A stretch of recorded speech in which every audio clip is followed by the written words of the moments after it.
All right, my friends, we are looking at Matthew 16, verses 13 through 20, which are wildly controversial historically. I would like to think here it's been pretty friendly and pretty interesting and fun as we try to unpack it, and as I do my best to give a fair treatment to what everybody thinks with limited time. Thank you in advance for your grace and your patience with me on that. Let's try to unpack the rest of it now.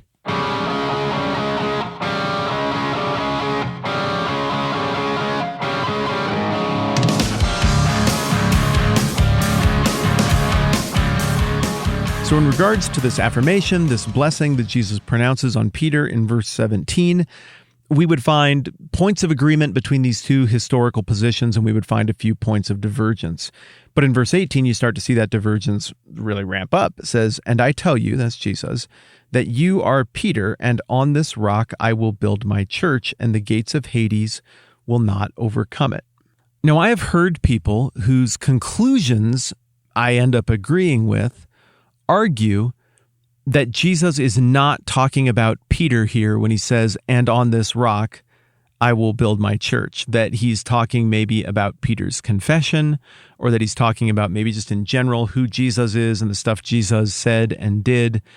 But I don't agree with their read on that. Again, acknowledging I could be wrong about a bajillion things.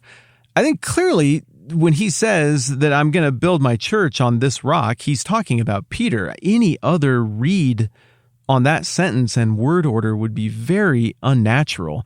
In any translation, even as I bumble through it in the Greek, I would struggle for me to make an honest case arguing that the best way to release the tension of the passage is to say, well, Jesus just wasn't talking about Peter when he said that Peter's this rock and he's going to build his church on it.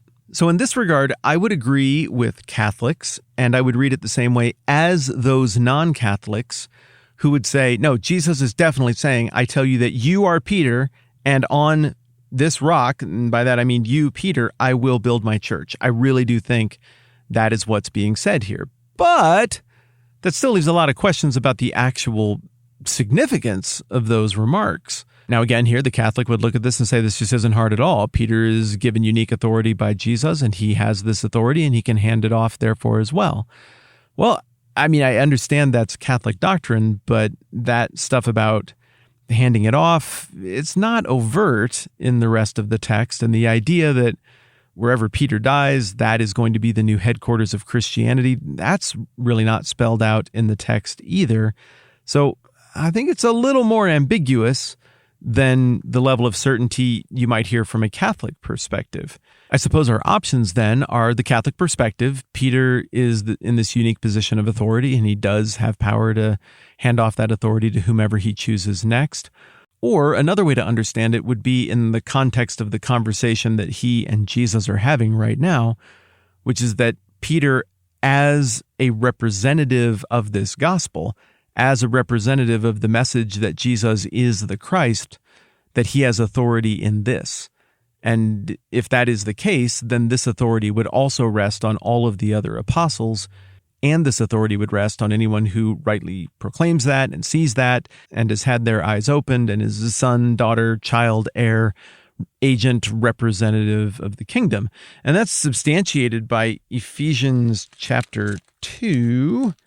I'm sure it's verse 20. I remember this one. No, I was wrong. 19 and 20, where it says, "Consequently, you are no longer foreigners and aliens, but fellow citizens with God, people and members of God's household, built on the foundation of the apostles and prophets, with Christ Jesus himself as the chief cornerstone." So the language there in Ephesians 2, written by Paul, includes all of the apostles as being the foundation. And I don't think it's a coincidence that Paul intentionally used that language of foundation there, in keeping with this foundational language that Jesus is using as he's talking with Peter and the rest of the disciples in chapter 16 in the passage that we're looking at. Right close to the end of the book of Revelation, you get another reference to the same concept that the church is founded on the apostles and their right confession of Christ. So if we grant that Jesus is talking about Peter when he says, "On this rock I'll build my church," from there we've got two positions on what we do with that. One, Peter is just like, he has the keys now. He has authority over all of this stuff. For better or worse, that's who he is. I mean, it can't mean that Peter is now perfect and he's right in all of his judgments, because As we'll talk about in a second, Peter isn't right in all of his judgments. Or the other option is that it means that Peter, as rightly professing Jesus as the Christ as he just did, is an ambassador of the chief message of the king and the kingdom. And in that, as he does that, there is authority because Christ is behind his church and he's going to make this thing happen. An idea that's reiterated a couple chapters over in 18. But then we get to this next part, which has some tricky language. I'll give you the keys to the kingdom of heaven. Whatever you bind on earth will be bound in heaven. Whatever you loose on earth will be loosed in heaven.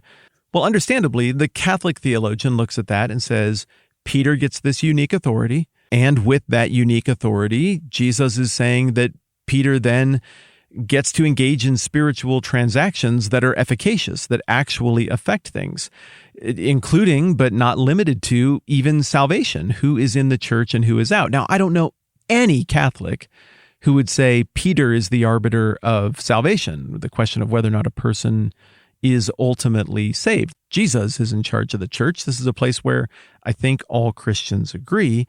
The question comes down to mediation. Now, the Catholic position is much more optimistic about the role of the institution in this binding and loosing, if you will, in having a tremendous say as a gatekeeper and proprietor of the things of God in this world, whereas the non-Catholics, including the Orthodox, would question that Catholic claim to authority, and the Protestants would out and out question any such claim to authority, whether it be Eastern in nature or Western in nature, saying that instead what we have is not a unique priesthood created in this passage for Peter that is then handed off to other unique priests in a priest hierarchy, but that anyone who is a Christian and confesses Christ is effectively a priest. That is the Protestant notion of the priesthood of all believers. Now, both Catholics and non-Catholics agree that the scope of whatever you bind and whatever you loose is limited.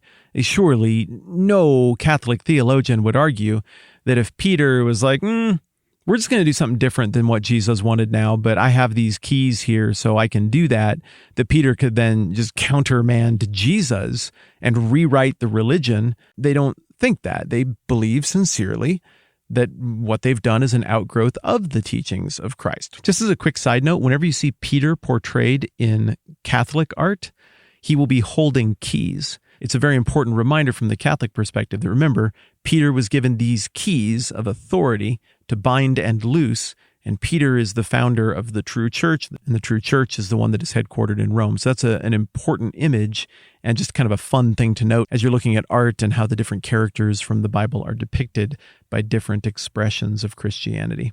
So the Catholic theologian would say that this binding and loosing power that comes with these keys is something unique to Peter and those on whom he confers it, that this does have theological authority, that this does make the transactions that happen with the various sacraments within the church, baptism, the Lord's Supper, ordination, etc., that all of these things are spiritually efficacious, not symbolic, and that only someone who has access to the keys given the authority of the church from Peter, handed off by Jesus, can rightly administer those sacraments. The non-Catholic position on these keys and this binding and loosing and this authority would be that Peter, as he confesses Christ, is an ambassador of the message of the kingdom, and there is life and salvation in that message of the kingdom.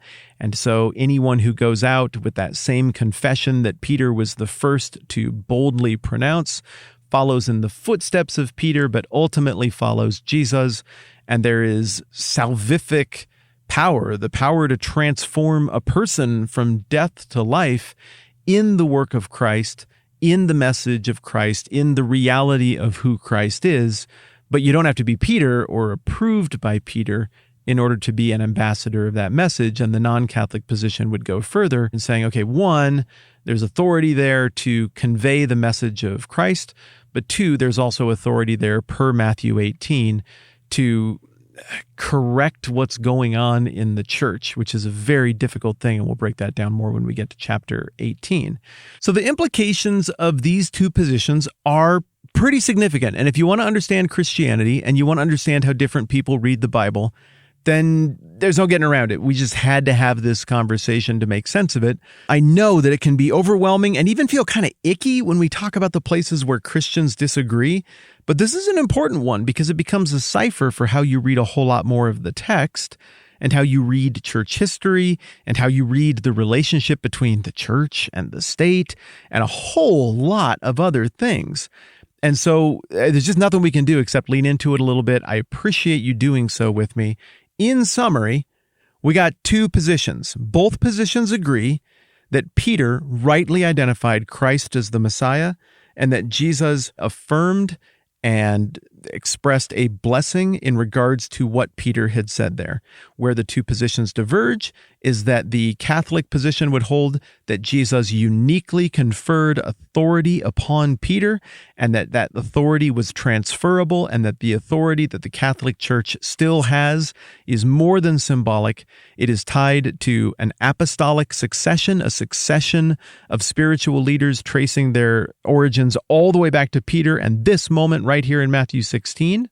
And therefore, the historical Catholic position would be he who does not have that church as his mother cannot have God as his father. The other read on this passage would be Peter was the first among equals. He's the first one to say this, and Jesus rightly heaps on him the blessing regarding what God had done in his life, but that did not make Peter infallible. Paul still had to correct Peter for getting stuff wrong in Galatians 2. Jesus is going to chew out Peter. Like, is it literally on the same page that he calls Peter Satan? Yep, right here on the very same page. Like, in case there was any illusion that Peter was special, that's going to be broken in like 5 sentences as we work ahead. Peter's going to screw things up royally at the end of Jesus' time in this world. He's going to deny Christ. Like, Peter is absolutely not flawless. His judgments are not flawless, but Peter is right and is backed by God on a supernatural level as it pertains to him rightly confessing Christ and as it pertains to church discipline and correction for stuff that goes sideways.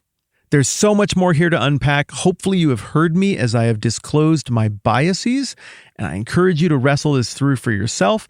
We can work through the Bible together, whether you're a person who doesn't think there's a God behind any of this, or you're a person who comes at it more like me from kind of a Protestantish background, or whether you're a person coming at this from a high church, Orthodox, or Catholic background.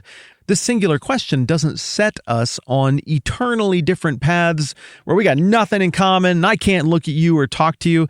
I don't feel that way at all. I think there is a ton to be gained for us hanging out together as people with different assumptions, looking at the same text. And I've appreciated doing this with all of you because if you're still in the room at this point, not just on this episode, but on this whole endeavor that we're on together, that means that you don't need me to think all the things you think. It means that you don't need everybody to think all the things that you think. It means that you like thinking honestly about it and trying to look at the whole question of faith and the Bible and Jesus and God and the big questions of life with eyes wide open. And every now and then, we get into more delicate territory than others, and I appreciate you having the fortitude to be up for that, not just when it's easy and goofy and fun, but also when our journey through the text dictates a little bit more challenging conversation as it has the last few days. I like all of you. This is a blast. Thank you for hanging out with me. I'm Matt. This is the 10-Minute Bible Hour podcast. Let's do this again soon.